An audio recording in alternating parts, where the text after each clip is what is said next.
Can two quarterbacks with high expectations for them shoulder the load after suffering major injuries last season?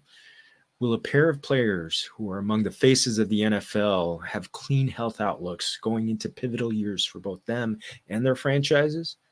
And is a year two quarterback going to be okay taking the next step when he came off a foot injury last year? All this and more.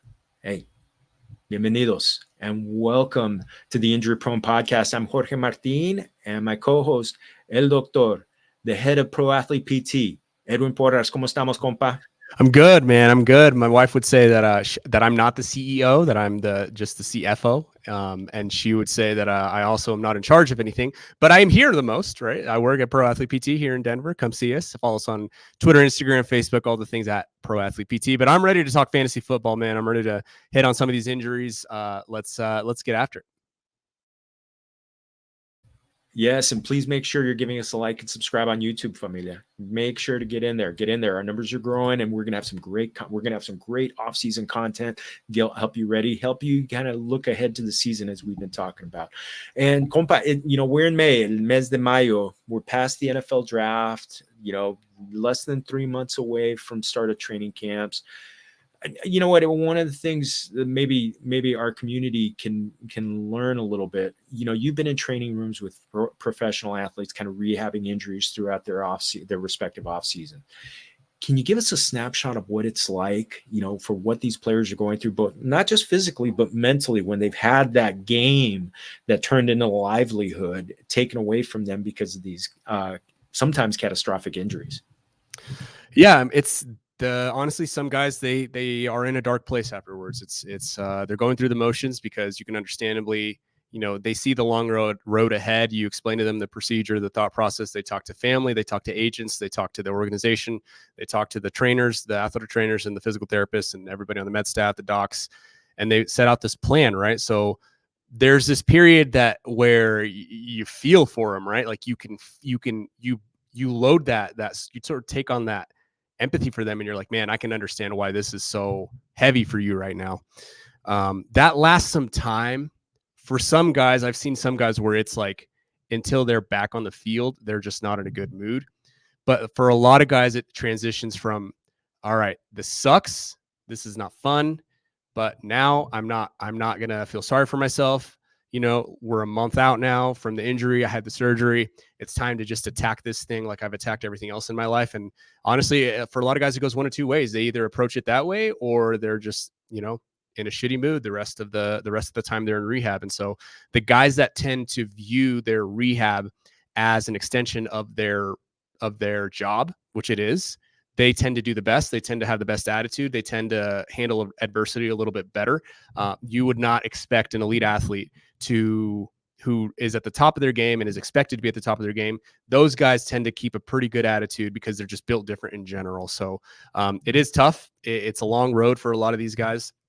They don't get to have their regular off season. They don't get to go, they don't get to take their usual time off or their vacations that they were planning or personal stuff that they had. They have to stay in rehab. So it's a long, arduous year mentally and physically for these guys. So when we see them back on the field, my lens of seeing them, because of what you just mentioned of what I've seen in the past, my lens is like, it's really, I think, different than the general public because I can see and I know what they went through. I know what it took to get there. So if I could encourage anybody, I don't think our audience at this point, Jorge, would be the type to bash players or call players out or cuss players out. But if you're that type of person because a guy gets injured, honestly, unsubscribe, unfollow us.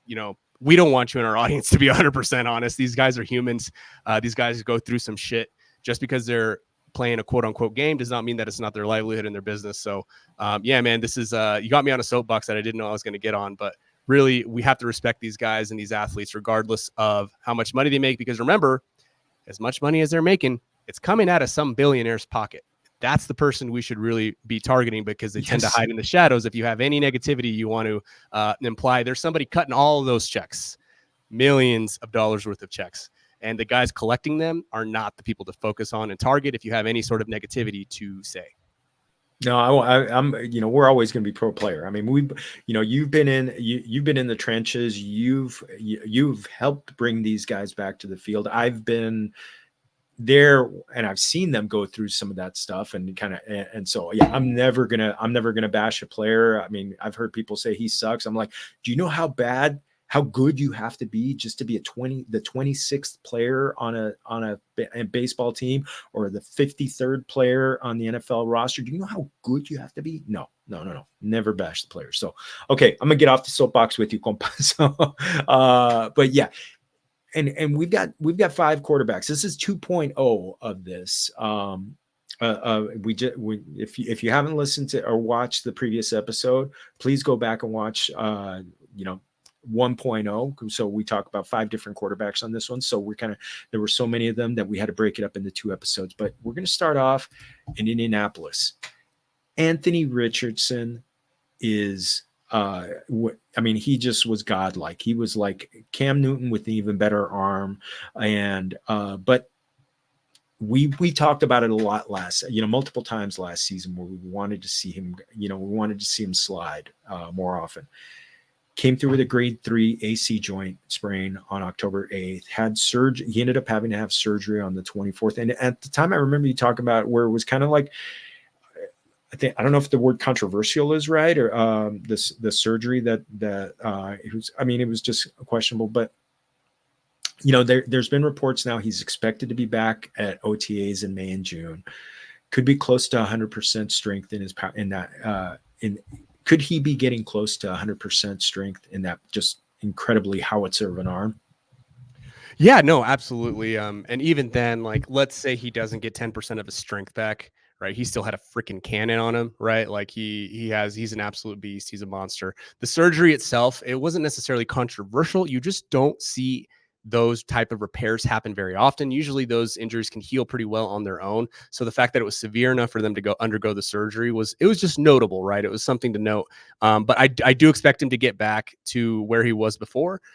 I expect him to hopefully, again, inherit some of that Lamar Jackson, slide a little bit more. I don't expect him to necessarily be injured more, right? I don't necessarily expect that. And I think any injury discount you can get on Anthony Richardson, I would take it right now. People are going to forget about him. He had, he didn't shine long, but he shined bright. And I think that's a good sign of things to come for Anthony Richardson. And honestly, I'm excited to draft him basically everywhere. Yeah, he's going off in early expert consensus rankings. He's the QB6. He did have 2 games over 20 fantasy points. One of them was almost 30 fantasy points at 29.6. So you talked about the sliding. Could there be some reluctance to run, and do you think that could in some ways impact his fantasy value? I heard I think it might have been Danny Kelly or someone over at the Ringer. Maybe it was Ben Solak. They made a really pertinent point, and they basically said, and a lot of people have said this, it's not just them, right? A quarterback in their DNA is who they are, right? And from high school, right? I know this was a big deal with Tua as well, Tua Tagovailoa. Basically, the point that was being made with Tua was he in his DNA, he's the same guy he was in high school, just at a more refined level, right? Guys, quarterbacks specifically, play who they are.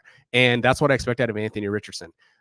Maybe just a little bit more refined version, right? Maybe he won't slide at the goal line. Maybe they won't even call a keeper at the goal line in the first place, right? Or an option in the first place. So maybe that rushing goes down slightly, but I don't see him necessarily sliding in. Well, that's probably not a good word to mean. What I mean is I don't see a decrease in his rushing ability as big as we'll probably get from the narrative, right? I mean, you can look at Kyler Murray. I said the same thing when Kyler Murray came back from an ACL. People were worried that he wasn't going to run as much.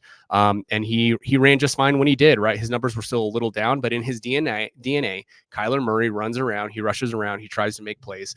And I don't expect anything different from Anthony Richardson. Like, these guys are warriors.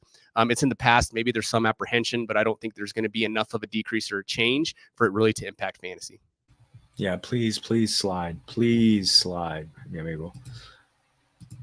All right, we're staying with shoulder injuries with Deshaun Watson. So he had his shoulder surgery on November 21st of last year, and recently on April 18th, there was a report that he's throwing up to 40 yards.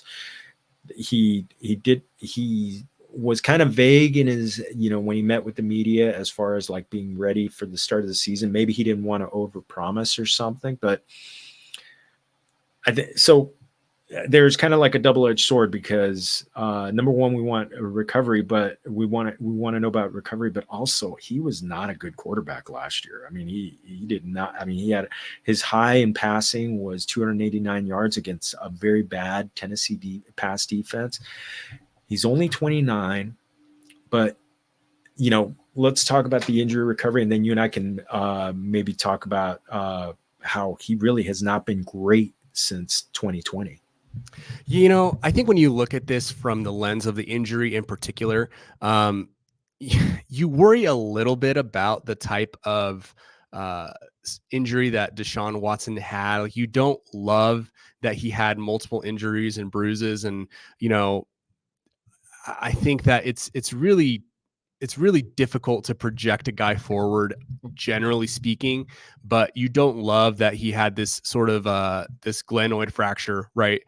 That does increase his risk to honestly fall off a cliff at some point, right? I know Drew Brees lasted a long time, and Drew Brees' injury, I think, was a little bit more severe, more involved. But you saw at the end, he literally said, like, the reason that I'm not playing is because I can't throw the ball anymore, right? Anytime you have an inside of the shoulder injury, which is different than the surgery and the injury that Anthony Richardson had, this is on the inside of the joint. This could be different. You worry about longevity at this point, and like you said, he's 29, so who knows? It could flip on or off at any point.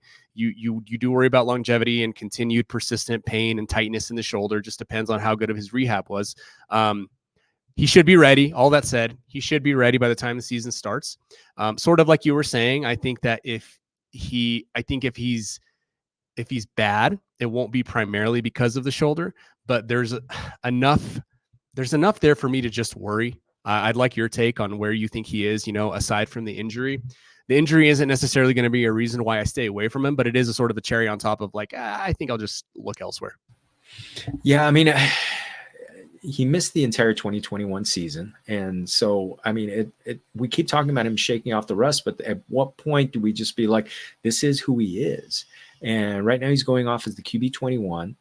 Maybe he's, drafted as a backup quarterback in single quarterbacks. I mean, he's definitely going to be drafted as a second quarterback, but I don't think anybody's feeling good about drafting him.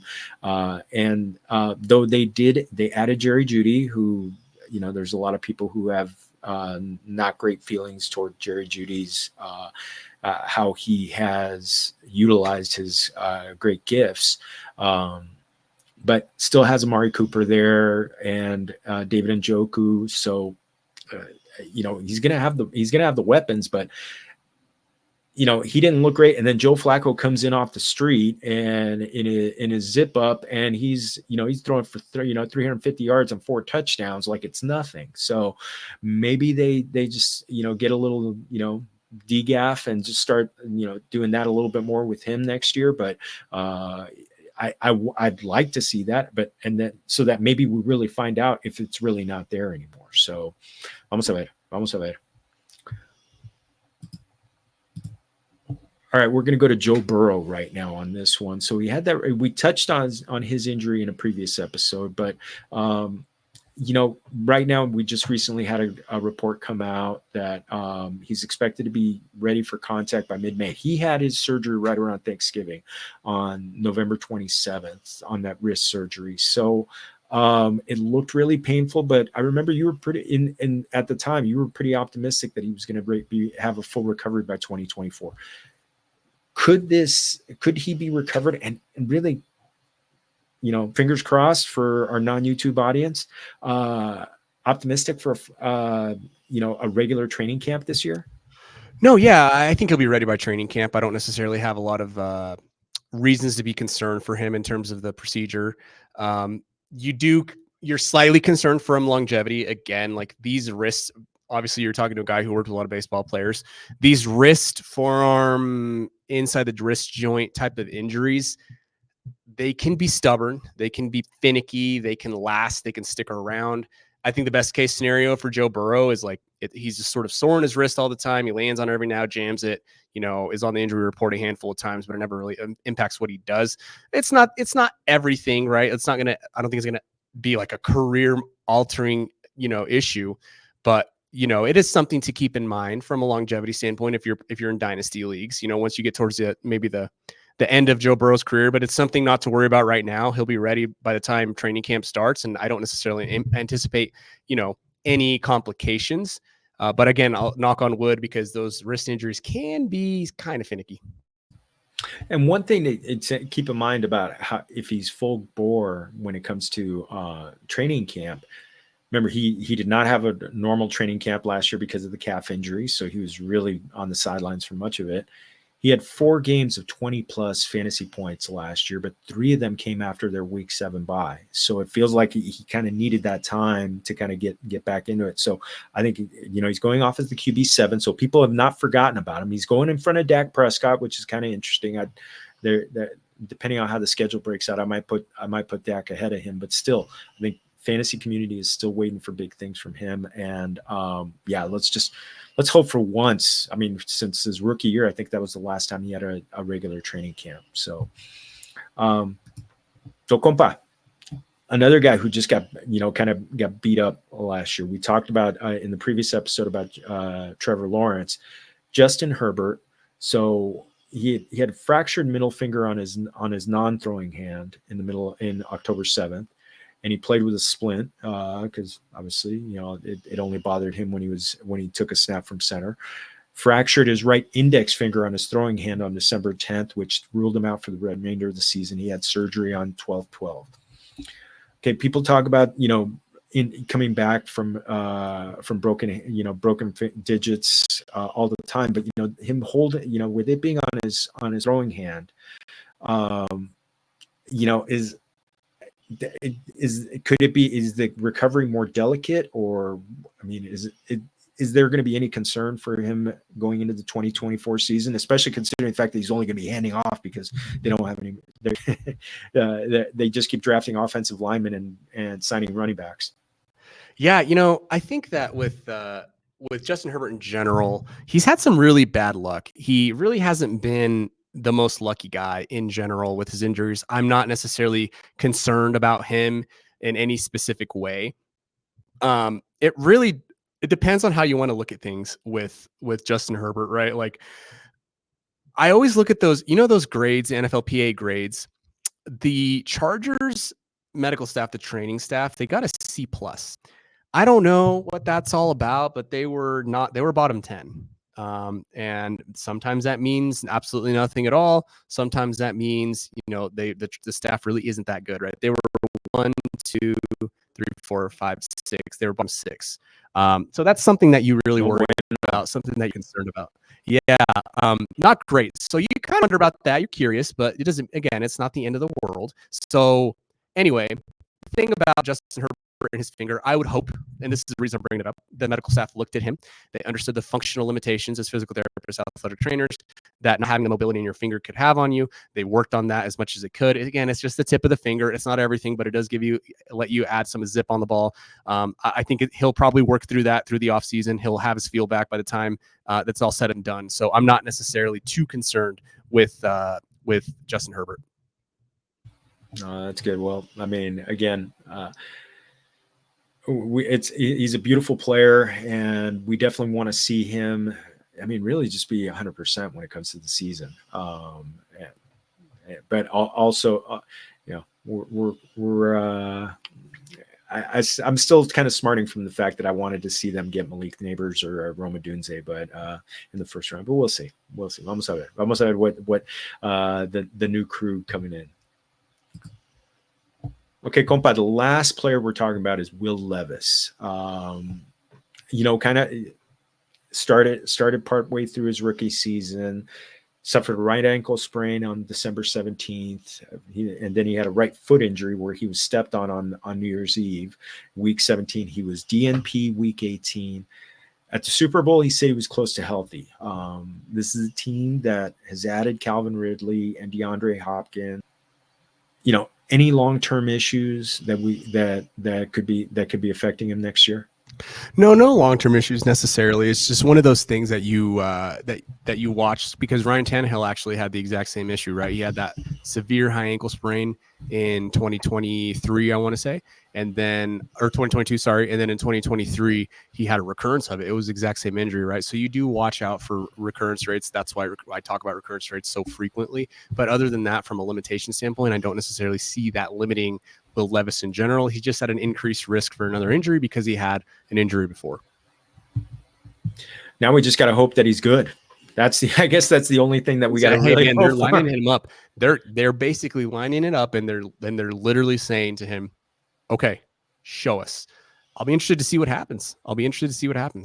Yeah, I mean, a lot of times for quarterbacks, it's that year 2 that they have that leap. So we'll see. And he probably played just long enough to get in, to be able to take that next step. So, okay, compa, this episode is coming out right before Cinco de Mayo.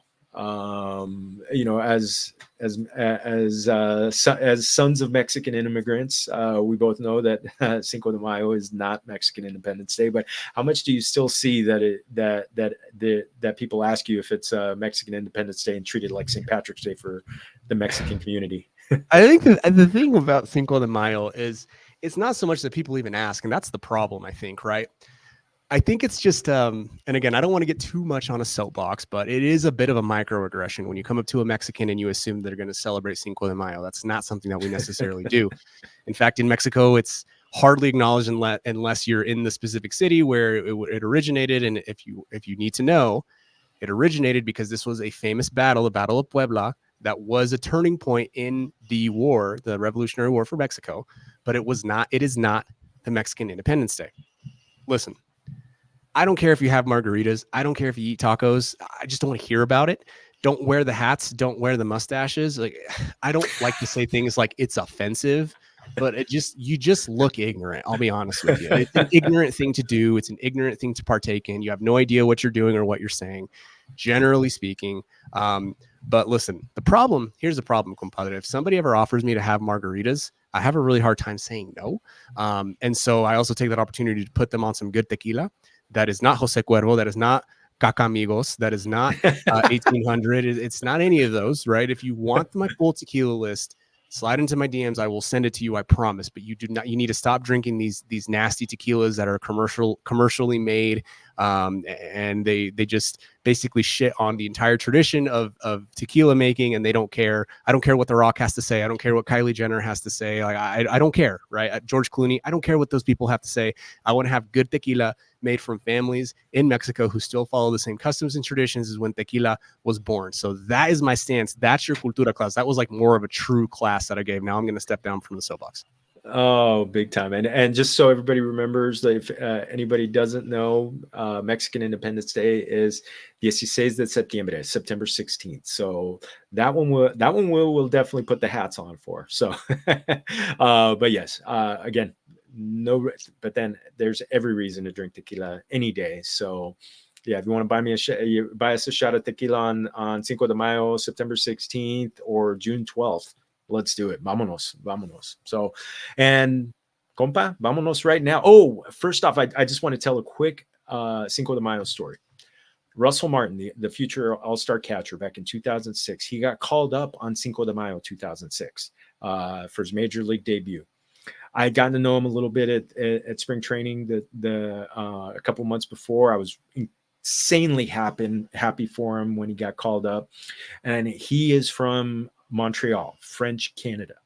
And so I went, shook his hand, gave him a big hug, congratulated him. He goes, "Hey man, I'm making my debut on Cinco de Mayo. What's better than that?" I said, "Okay, well, knowing that he's from French Canada," I said, this was a battle of Mexico with France. I don't know if you know that. He's like, Mexico beat us in a battle? I said, yeah. I said, but don't worry about it. Go. He got his first major league base hit. A couple of days later, he hit a home run. He was an all-star the next year. So it was a good thing. So it was all good things. So, but yeah, always have that memory with him. So also because he had we had the same last name, and I eventually got a jersey with that name. So muy bien. So, all right, compa, let's get out of here. So, familia, hey, closing up shop. Hey, find him at FB Injury Doc. You find me at Jorge Martin 17. Get into that, the YouTube page, the Injury Prone YouTube channel. Give us a like, give us a subscribe. We're going to have great content come up. And if you want to listen to us on audio, subscribe there. Also, at Pro Athlete PT. Get in there.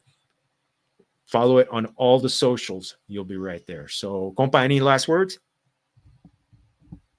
All right. So, muchas gracias, everybody. Adiós y salud.